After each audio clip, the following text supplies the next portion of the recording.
السلام علیکم friends, welcome to کتاب نگری یوٹیوب چینل کتابوں کی نگری میں خوش آمدید۔ میں ہوں آپ کی ہوسٹ اقراء یاسین اور آج میں آپ کے لیے لے کر آئی ہوں یمن ایبا کے قلم سے تحریر کردہ ناول اہل دل کے ایپیسوڈ نمبر 32 کو لے کر۔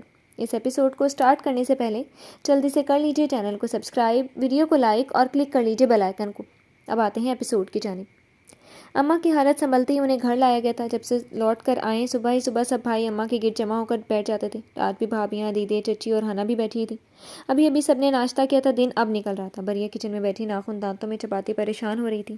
اماں کو دیکھنا چاہتی تھی مگر ہمت نہیں ہو رہی تھی۔ سب کے درمیان جانا مشکل ہو رہا تھا۔ پھر آہستہ آہستہ اماں کے آرام کے خیال سے سب وہاں سے اٹھ کر اپنے اپنے کمروں میں چلے گئے تو وہ چھوٹے چھوٹے قدم اٹھاتی اماں کے کمرے کے پاس پہنچی۔ اندر وہ شاہد سے بات کر رہی تھی، وہ رک گئی۔ شاہد تو کیوں خود پر جبر کر رہا ہے؟ اندر ہی اندر کھاتا رہے گا خود کو کیا؟ اماں کی نکاہت بھری آواز پر وہ سر جھٹک کر ہولے سے ہنسا۔ تو کیا کروں بتائیں؟ مار ڈالوں اسے یا خود کو مار دوں؟ مجھ سے بھی برداشت نہیں ہوتا، لیکن وہ میری عزت ہے اماں، کچھ کر بھی تو نہیں سکتا۔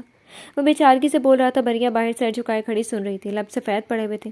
مارے گا کیوں؟ اللہ نہ کرے تجھے یا اسے کچھ ہو۔ تجھے وہی سمجھا رہی ہوں، ایسے ظلم نہ کر شاہد۔ وہ سارا دن کام کرتی ہے، اس کا چہرہ بالکل زرد سا ہو گیا۔ اگر وہ تیرے پاس خوش نہیں ہے، اگر وہ کہیں اور رہنا چاہتی ہے تو زبردستی نہ باندھ، اسے چھوڑ دے، رشتہ ختم کر دے پتر۔ تیری کہیں اور شادی کر دوں گی، بیوی تو سکون ہوتی ہے، پھر کیا فائدہ تو ہر وقت بے سکون پھرتا ہے اور ایسی عمر گزار دے، ساری عمر ڈرتا رہے کہ کہیں وہ چلی نہ جائے۔ فیصلہ کر لے پتر، خود پر بھی جبر نہ کر اور اس پر بھی ظلم نہ کر۔ اماں اسے سمجھا رہی تھی۔ جو حالات دکھائے جا رہے تھے ان میں وہ بہت مناسب فیصلہ کر رہی تھی، مگر بریا کا دل جیسے کسی وزن تلے دب گیا تھا۔ فیصلہ لیتے ہوئے کوئی اس سے پوچھتا کیوں نہیں تھا؟ اس سے کیوں نہیں سوال کیا جا رہا؟ ایک موقع دیا ہے اماں، رشتہ توڑنا آسان نہیں تھا، اس لیے ایک آخری موقع دیا ہے میں نے اسے۔ وہ تھکے تھکے لہجے میں بولا۔ بریا کا دماغ سن ہو گیا۔ وہ لرزتا ہوا کمزور وجود لیے سیڑھیاں چڑھ کر اپنے کمرے میں جا پہنچی۔ سمٹ کر ایک کونے میں بیٹھی رہی، ہر آہٹ پر دل ڈر رہا تھا۔ ابھی شاہد آئے گا اور اسے فارغ کر دے گا۔ وہ آ کر کہہ دے گا یہاں سے چلی جاؤ، تو وہ کہاں جائے گی؟ وہ سہمی ہوئی تھی۔ پورا دن نیچے نہیں اتری، نہ دوپہر کے کھانے کے لیے نہ اس کے بعد۔ بھوک پیاس مر گئی تھی۔ نیچے ندا صبح کی اماں کے لیے آئی تھی۔ سب کے درمیان بیٹھی رہی۔ ہنا نے بھرپور وقت دیا، مگر بریا جو دوپہر کے کھانے کے لیے سیڑھیوں تک پہنچی، سامنے ندا کے دیور کو دیکھ کر وہیں سے پلٹ گئی۔ وہ دوبارہ نیچے نہیں آئی تھی۔ ندا کو پریشانی تھی کہ آج اماں کی ایسی حالت پر بھی بریا سب کے درمیان نہیں تھی، اس سے ملنے تک نہیں آئی، نہ ہی سامنے نہیں ہوئی تھی۔ بریا کو تو شاہد کا یہ آخری موقع ختم نہیں کرنا تھا، اسے اس گھر سے نکلنا نہیں تھا۔ خود کو کیسے ثابت کرتی، اس لیے چھپ جانا بہتر سمجھا۔ دھوپ جا رہی تھی۔ ندا اٹھ کر واپس اوپر اس کے کمرے میں آ گئی۔ وہ عصر کی نماز پڑھ کر اب سر جھکائے جائے نماز پر بیٹھی تھی۔ ندا چلتی ہی اس کے پاس آئی، سلام کیا تو بریا نے ایسے گھبرا کر دیکھا جسے چوری کرتے ہوئے پکڑی گئی ہو۔ کیا ہوا، ٹھیک ہو؟ ندا نے نرمی سے سوال کیا۔ جی ٹھیک ہو، مدھم سے لہجے میں بولی۔ ملنے بھی نہیں آئی مجھے، میرے آنے پر کمرے میں بند ہو جاتی ہو۔ ایسے تو نہیں تھی تم، کیا مجھ سے کوئی ناراضگی ہے؟ ندا نے اس کے پاس رک کر اپنائیت سے شکوہ کیا۔ بریا سر جھکائے رہی، اسے اپنا مسئلہ نہیں بتا سکتی تھی۔ اس کا دل بھر آیا۔ ندا بڑی بہنوں کی طرح پیار کرتی تھی، اسے بتایا تو کیا وہ یقین کرے گی، ساتھ دے گی؟ شاید اس کے دیور کی حرکتیں نظر آ گئیں تو؟ وہ جو بریا کے آگے پیچھے گھومتا تھا، دیکھ کر مسکراتا تھا، شاہد نے دیکھ لیا تو کیا کرے گی؟ ندا اس کے جواب کے منتظر ہی، پھر مایوسی سے پلٹی۔ بریا نے بے ساختہ اس کا ہاتھ تھام لیا۔ آپ ہی ایک بات کہوں تو مانیں گی؟ میرا یقین کریں گی کیا؟ اس نے آس بھرے لہجے میں پوچھتے ہوئے ندا کو دیکھا۔ ندا تو اس کے بولنے پر ہی نہال ہو گئی۔ کیوں نہیں کروں گی؟ تجھ سے بڑھ کر کیا ہوگا؟ شاہد نے کچھ کہا ہے؟ بتا مجھے کیا ہوا؟ ندا اسے خود سے لگا کر محبت سے پوچھنے لگی۔ آپ کے دیور اکرام کی وجہ سے میں آپ کے سامنے نہیں آ سکتی۔ وہ مجھے تنگ کرتا ہے، جب موقع ملے فری ہونے کی کوشش کرتا ہے۔ وہ کہتا ہے میں لڑکوں سے دوستی کرنے والی لڑکی ہوں تو… بولتے بولتے اس کی آواز رند گئی۔ ندا اس کی بات پر پتھر آ گئی تھی۔ بریا نظریں جھکائے آنسو پینے کی کوشش کر رہی تھی۔ اس نے یہ بات بہت ہمت کر کے کہہ تو دی تھی، مگر اب ندا کے ری ایکشن سے ڈر رہی تھی۔ اگر اس نے الٹا بریا پر الزام لگا دیا تو… اپنے دیور سے کہیں یہاں نہ آیا کرے، مجھے تنگ نہ کرے، میں بری لڑکی نہیں ہوں۔ بریا نے خشک ہوتے حلق سے بمشکل جملے ادا کیے۔ ندا کا ہاتھ پکڑے اس کے دونوں ہاتھ اتنی بری طرح سے کانپ رہے تھے کہ ندا کا بازو تک لرز گیا۔ اس نے نظر اٹھا کر بریا کو دیکھا، زرد ہوتا چہرہ تاثرات میں سراسیم کی، بڑی بڑی آنکھیں ویران ہو رہی تھی۔ ندا نے بے ساختہ اسے سینے سے لگایا۔ پہلے کیوں نہیں بتایا؟ میں اس گھٹیا لڑکی کی آنکھیں نوچ لیتی، اتنا سب سہتی رہی، بتایا کیوں نہیں؟ اسے تیرے بارے میں ایسی باتیں کہیں کس نے؟ ندا نے اسے دلاسا دے کر سوال کیا۔ وہ غصہ ہو رہی تھی، اسے بریا پر یقین تھا، اپنے بھائی پر غصہ آیا جس کی بیوی اس کے گھر میں ڈرتی اور چھپتی پھر رہی تھی اور اسے ہوش تک نہ تھا۔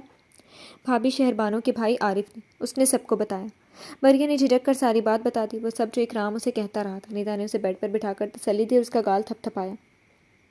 تو یہیں بیٹھ، میں اسے ابھی پوچھ کر آتی ہوں۔ اب سمجھ آئی کیوں بار بار یہاں آنے کے لیے تیار ہو جاتا تھا، ندا نے دانت کچکچا کر کہا۔ اس کے یقین کڑنے پر بریا کی آنکھیں جھلملا گئی۔ فکر کیوں کرتی ہے پگلی، تجھے لگا تھا تجھ پر یقین نہیں کروں گی، اب پریشان نہیں ہونا، ندا اسے پیار سے کہتی اٹھ کر باہر نکل گئی۔ بریا وہیں بیٹھی گہرا سانس بھر گئی۔ اب وہ شاہ کا آخری موقع اپنی آخری سانس تک گھسیٹتی رہے گی۔ اسے بس سر پر چھت چاہیے تھی، چاہے محبت ملے نہ ملے۔ ندا بھڑکتی ہوئی نیچے پہنچی تو وہیں سیڑھیوں کے پاس ہی اس کا دیور مل گیا۔ باہر صحن میں دیدی اور بڑی بھابھی چارپائیاں ڈال کر چھڑکاؤ کر چکی تھیں، سب صحن میں بیٹھے تھے۔ ندا ضبط کر کے اکرام کو چھت پر آنے کا کہہ کر واپس اوپر آ گئی۔ اکرام الجھا ہوا سا اوپر آ گیا تو ندا شاہ اور جری کے کمروں والے برآمدے کو چھوڑ کر دوسرے برآمدے میں ٹہل رہی تھی۔ اکرام کو آتا دیکھ کر گھورا۔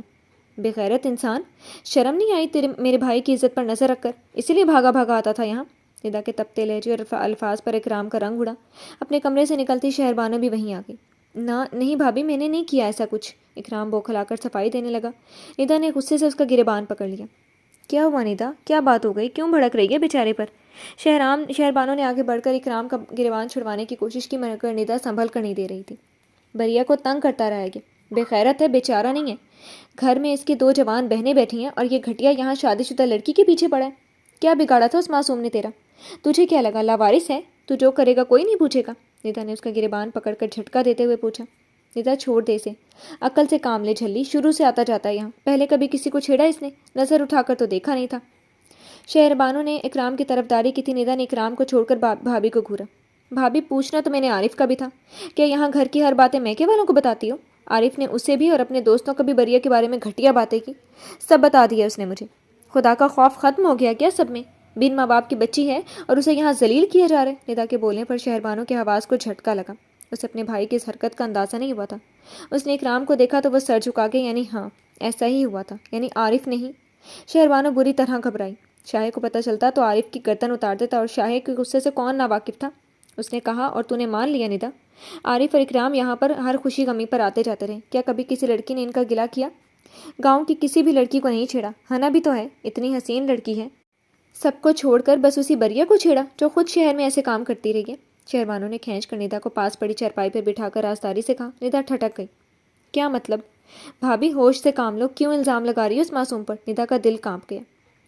ارے معصوم ہی تو نہیں ہے وہ، پوچھنا اپنے شاہ سے، یہ سچ ہے، اس نے خود شاہ کو شادی کا کہا تھا، وہاں لڑکوں سے دوستی کیا رہی تھی، اس بار بھی شہر گئی تو جانے ایسا کیا کرتی رہی کہ آدھی رات کو بھڑکا ہوا شاہ اسے یہاں پھینک گیا۔ بار بار کہتا تھا مردوں کے سامنے نہ جائے، اس پر کوئی ترس نہ کھائے، اسے اس قابل نہیں، یقین نہیں تو جا کر پوچھ لے شاہ سے۔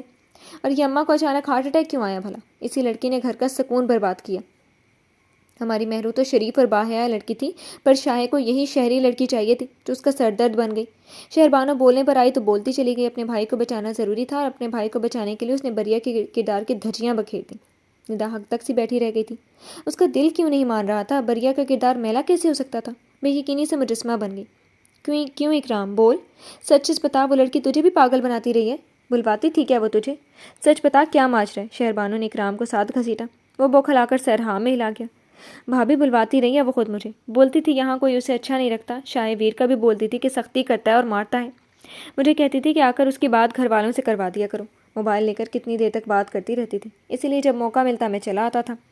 اکرام جھوٹ پر جھوٹ بناتا گیا اور سناتا گیا۔ ندا کا دماغ سائیں سائیں کر رہا تھا۔ وہاں کمرے میں بریا منتظر تھی کہ ابھی ندا آ کر کہے گی اکرام کو بھگا دیا، اب وہ کبھی نہیں آئے گا، اب کوئی اسے تنگ نہیں کرے گا، وہ منتظر تھی۔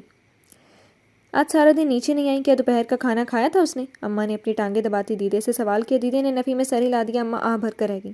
سامنے ہنا چارپائی پر نیم دراز گاؤ تکیے سے پشت ٹیک کر بیٹھی موبائل استعمال کر رہی تھی۔ جری اور شایہ سر پڑھ کر آئے تو جری اس کے پاس چارپائی پہ بیٹھتا اسے دیکھنے لگا۔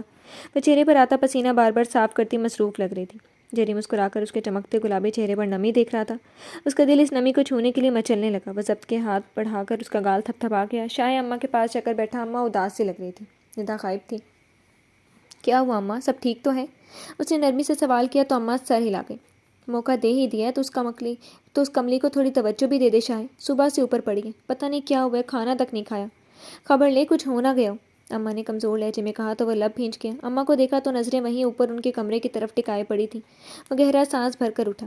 دیکھتا ہوں جا کر، بہت ڈرامے کرتی ہے، اگر وہ مجھے آج ٹھیک ٹھاک ملی تو اس کی خیر نہیں، جب ندا آپا آتی ہیں وہ یہی ڈرامہ رچاتی ہیں۔ شاہ ضبط سے بولتا اٹھ کر سیڑھیاں چڑھتا اوپر پہنچا تھا۔ شہربانو کی تیز آواز پر ٹھٹک کر دوسرے برآمدے کی طرف بڑھا۔ شہربانو، اکرام اور ندا وہاں موجود تھے۔ شاہ حیرت سے رک گیا۔ سامنے اکرام بھریا کو بتا رہا تھا کہ وہ اسے بلواتی رہی تھی، کہ وہ اس سے یہ سب کہتی رہی تھی۔ اس کا دماغ جھنجھنا گیا تھا، تیر کی طرح آرام اکرام کے سر پر پہنچا تھا۔ ندا اور شہربانو تو گھبرا گئی، جبکہ اکرام کا دل شائع کی غسیلی آنکھوں پر دھک دھک کرنے۔ مجھے بتاؤ کیا کہتی رہی ہے وہ؟ کب بلواتی تھی اور کیوں؟ وہ سرد لہجے میں بولتا تفصیل مانگ رہا تھا۔ اکرام نے تھوک نگل کر فر جھوٹ بول دیا۔ شہربانو تو عارف کا نام آنے سے پہلے ہی اٹھ کر اکرام کی گواہ بن گئی تھی۔ بھریا اب بھی کمرے میں ندا کے منتظر بیٹھی تھی۔